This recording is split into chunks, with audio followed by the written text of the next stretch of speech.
We turn now to an important health story. 40 million American adults are affected by some sort of anxiety disorder. In fact, it's the most common form of mental illness in this country. But what about kids? What do you do if your child suffers from severe, paralyzing anxiety? It's the first part of our series, Face Your Fears, and ABC's Nancy Weiner joins us with more. Good morning, Nancy. Good morning, Kate. You know, sometimes fear can actually be healthy. The adrenaline surge and heart palpitations are your body's way of alerting you to danger. But with panic disorder, those intense feelings of fear return again and again, even when there's no danger at all. And for a child, it can be especially debilitating. Everyone has fears. Maybe yours is heights. Oh my God, oh my God, oh my God! Or bugs. Or confined spaces. There are thousands of known, studied phobias, from owlophobia, a fear of flutes, to xanthophobia, a fear of the color yellow. We had somebody who was deathly afraid of people hiccuping. They would not put themselves in a situation where they might be around someone who would be likely to hiccup. If you know what your fear is, you know how to avoid it.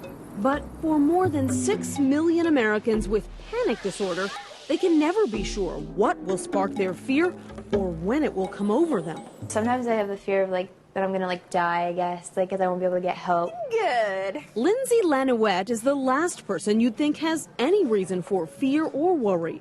The 16-year-old from Falmouth, Maine is a great athlete, gets good grades, and has tons of friends. Yeah, thank you. But her panic attacks can set in at any time, and you can see it happening in English class. I'm always constantly moving my legs. I don't even know if it's a nervous habit. Or in the gymnasium. And my heart kind of starts racing a little bit, but I just get really nervous. Outside the familiar confines of school, it's even worse. I go to the mall by myself. Generally, it's I get kind of dizzy.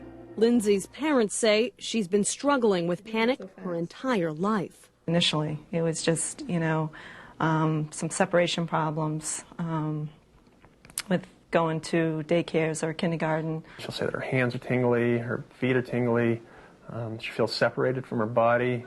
Up until now, the family has tried to cope by keeping Lindsay out of places where she panics, like restaurants and movie theaters.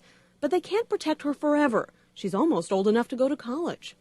I just worry about sometimes because I think sometimes she feels really bad that she has this and doesn't understand it. And I just worry about some of the thoughts that she has said before, that she doesn't want to live anymore. Recently, they got new hope. A family friend told the Lanouettes about the Center for Anxiety and Related Disorders, 2 hours away at Boston University. The center offers a 5-day intensive treatment program for adolescents like Lindsay. Dr. Donna Pincus will lead her through it. I'd like you to just be almost like a scientist with me. I want us to watch what happens, and I want us to watch what happens right before you have a panic attack. Doctors are still studying what causes panic disorder. One theory is that it has to do with the amygdala, the part of the brain that coordinates the body's automatic response to fear. Perhaps it activates abnormally, too frequently, in certain people. What we have to do together is teach that watchdog in your brain to not bark so much at times where there's not really any danger there. The way they will do that is by placing Lindsay in the very situations that cause the most panic and leaving her there. Will it work or make her more afraid than before? Teenagers with panic attacks can't handle the therapy and refuse to go through with parts of it. But Kate, Lindsay says she is determined to make a change.